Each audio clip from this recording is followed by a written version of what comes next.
Hi guys, assalaamu calaykum. Waniga Cabditax Ibraahim halkan nagala socotaan wax weeye Soomaltag.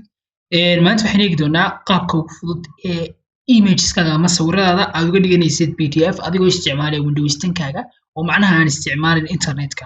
Macnaha qaab kale internet lagu bedelaa jira, waxaa jira qaab maxay apps la isticmaalo lagu bedelo. Marka Windowskaaga adigoo jooga iyo waxaan eegi karnaa qaabkeebaad macnaha different images ama images kala duwan aad maxay PDF ama hal documenti uga dhiganaysa ama hal maxay single file uga dhigan karaysa, okay? Waliba PDF waxaad samayn doontaa waa highlight garin doontaa inta image doonaysid ama waxaad samayn doontaa haddii aad marba mid doonaysid inaad highlight garayso. Let's say kooraad highlight garani kadibna waxaad taabanaysaa control macnaha shortcut kasta maanta iska isticmaal haddii aad wax badan isticmaalaysid ama aad wax badan highlight garanaysid waa la isticmaala, okay? Kadib waxaan siinayaa click baan siinayaa kadib waxaan ku dhufanayaa halka ay ku qoran tahay print.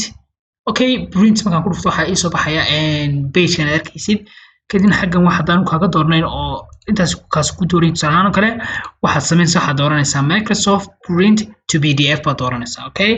xaggan waxaad eegaysaa inta image aan doonayo, okay? waa intaas, okay?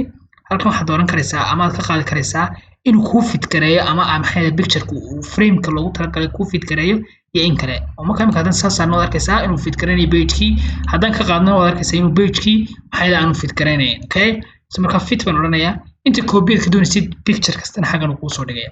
so basically print baan odhanayaa kadibna xaggan doonaya inaan ku save garaysto ayuu soo dari doonaa kadibna test baan ku qori doonaa kadib waxaan dooranayaa maxay desktop-ka kadibna waxaan ku dhufanayaa okay baan siinayaa kadibna waxaa laga dhigayaa PDF ahaan baa lagu bedelayaa.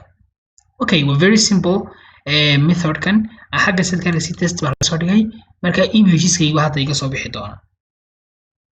Okay, sad ka arkaysid image-yada labada image ba xaggan ay yaalaan, okay? sida xaggan ka arkaysidna laba page mid walba, okay?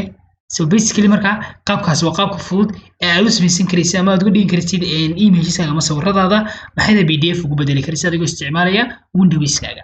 Okay, so marka casharkan dad ka faa'iiday waxaan jeclaan lahaa asxaabtaada la wadaagto sidoo kale channelkeena aad ku soo biirto taasna waxay noqonaysaa dhiirigelin. waa mahadsantihiin dhammaantiin.